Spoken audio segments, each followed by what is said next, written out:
Hi everyone, it's Lydie. I'm a studio artist based in Montreal. I work for Groupe Lacasse, a business furniture manufacturer. First, I would like to say that I'm very happy to participate in 24 Hours of Chaos 2022, and thank you very much for having me on the panel for show 3. In the next few minutes, I will present you my work for Groupe Lacasse. I'm really glad for the opportunity to share my experience as an in-house 3D artist in design and manufacturing. I will not explain how I do the renderings or the animations in Max or Vray because you can find those information everywhere now. Instead, I'll explain more what I do on a daily basis and what my job generally looks like. I'm part of the communications department and the only 3D person in the company. It's a little bit like being your own department embedded into another one. For someone who really doesn't like repetitive work and has everything 3D falls onto my lap, it allows me to switch between different tasks throughout the day or the week and always have fun. The 3 aspects of my role are as follows. First, we assist clients in closing their sales by rendering custom projects. On the other hand, there is the creation of the visual identity through photorealistic images and promotional animations for the website, brochures or other platforms. Finally, growing our audience through creating diverse social media content. This last aspect I will be showing at the end, but just the fun part. Those are images or videos created for occasions like Easter, May the 4th, April Fools, and other holidays. A little bit about my employer to give you some context before proceeding any further. Groupe Lacasse is a North American leader in the design, manufacture, and service of a broad range of high-quality furniture solutions for all types of business and institutional environments. Headquartered in the province of Quebec, Canada, the company employs over 300 members.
So, when I started 6 years ago, the biggest part of my day was to support sales. At first, I would say it was 70% of my role. Now it's down to 10% or 15% depending on the ongoing projects. Basically, the way it works is that clients need a custom configuration for their project.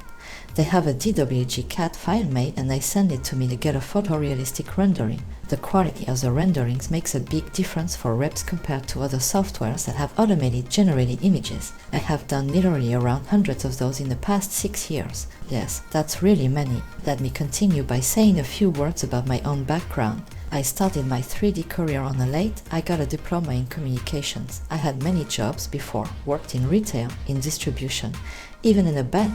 I have lived in 6 different cities, 2 countries, 2 continents. I studied 3D modeling for videos games 10 years ago, a time during which I learned game design, texturing, modeling, rendering amongst other things. And guess what? What did I like the least? Yes, rendering. Do I like it now? Yes, I love it. Never say never, right? My main role is creating the visual identity for the company by producing photorealistic images. As in the case of special projects for our clients, the process always begins with a CAD provided by our engineering team. Since I rarely get artistic instructions for them, I enjoy total creative freedom in designing the final product, choosing finishes and laying them out. In order to create visually appealing visuals, I need to research trends and find inspiration from existing offices. Magazines like Dwell, Design Milk, and Decoration and Pinterest are great sources of inspiration, and Office Snapshot is a very helpful resource for layouts helping me to create realistic environments. I try to fit trends while giving a timeless look to it so it does not age too quickly. The The advantage though is I can update our pictures to keep the website up to date as we don't have any real photos on it. Inspiration can come from other sources. Traveling of course is a great one. I love to read, watch movies, working with my hands, drawing, everything that is good for the mind at least. Another thing is the challenge to tell a story and to make furniture alive, so to speak. And telling a story with only displaying furniture is not the easiest, but it's very important and surprisingly possible. It's often very tempting to make an appealing image, but forgetting that the collection needs to be the first thing the eye sees. The biggest mistake I made at the beginning was to try to replicate the look of the renderings of artists that I followed and wanted to be as good as they were. Replicate photos or reality is the best piece of advice I could give. Faking something that's already fake doesn't produce good results in my opinion. I also love to observe small details in real life wherever I am, at my home, at the restaurant, in the subway.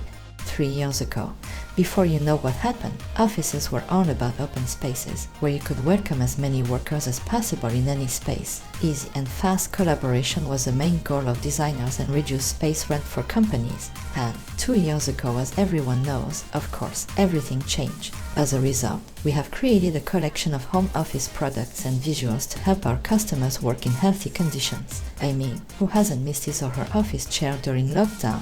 I surely did, and I surely got one since. And the home office trend is blending into real office spaces. People want to feel comfortable and cozy at work too, and don't want impersonal workstations. A few months ago, we started sharing our return to work inspirations. So we created images blending all of our collections with a mix of privacy space, lounge areas, because let's be honest, we want to share with one another more than ever, and small meeting rooms. My creative process for the making of the images isn't always the same. I have always a few ideas stored in mind that I use when needed. Sometimes I have a demand for new content, so I work around the furniture to build a coherent environment. The workflow is always almost the same as follows. I import the CAD, build the decor around it, frame with a camera, light the scene and finish by fine-tuning the shaders. I work differently with the lighting than when I started. I used to mix dome light with sky portal and V-Ray sky, which you weren't supposed to do. Weirdly enough, the result was pretty good. I now almost only use a dome light. I used to post-process the renderings a lot in Photoshop, but I stopped that a while ago. I find it too time-consuming, and as I'm often asked to re-output the image in different formats or views, it's not worth it. So now, I try to have a good enough image before rendering. I just use Adobe Camera Raw to add a little bit of contrast or other adjustments. The recent changes in V-Ray frame buffer help a lot too. Light mix is very helpful. It's probably my favorite addition these past years, even if, paradoxically, I often use only one light. But it definitely helps choosing between different dome lights or modes. Last but not least, as said in the beginning, I create some other content that is either 2D or 3D. It can be everything like GIFs, animations, Christmas postcards to Instagram stories. It's a good way to practice different stuff. I'm going to show you just a fun part made over the past few years for recurring events like holidays, May the 4th, Halloween, etc. Those are the occasion for a few laughs and for engaging our audience on a more casual note. We made them when time allows. It's really the kind of in-between projects. Little disclaimer, I'm a huge Star Wars fan, so what I started to do with my first pictures was to discreetly incorporate Star Wars stuff. It could be a small R2 on a desk, a Vador head on a shelf, or a Bespin poster. I didn't tell anyone. It was like a joke with myself. But colleagues started to notice, and it became a thing with people asking if there were Star Wars Easter eggs in this or that image. And then I made special images for May the 4th. This one was the first. Another year, I didn't have time to do it. I was very disappointed about it, so we made a quiz asking our followers if they could find a Star Wars item in our renderings. This year, with a new show soon to be released, we invited everyone to try one of our chairs and meditate on it as long as we would like. I think a circle is next. Halloween is a worthwhile occasion too. We started a series with a skeleton. In 2020, it was reading a journal while seated on one of our armchairs. In 2021, it's busy in the conference room with its co-workers. Feel free to suggest a new activity for 2022. What's great with those communications, it's that it creates a small momentum and they became a thing over time. Every year now, everyone waits for the next Halloween or May the 4th post. It allows to break a little from the usual corporate calm and to exchange directly with our audience as people message or email us about it. The most popular so far has been April's Fool. Last year, we launched a new chair, and about 1 month later we took the occasion to show a new version of it in this small video.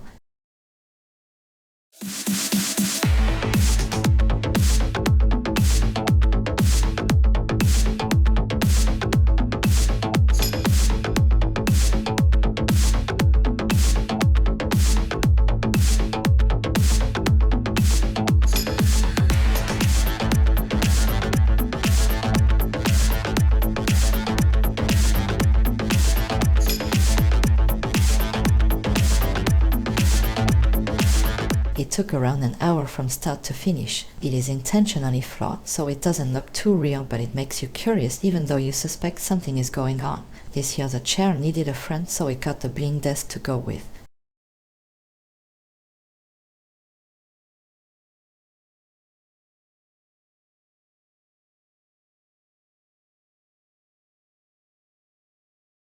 And that's it for me. It was a great pleasure to make this presentation. I hope you enjoyed it and thank you for listening.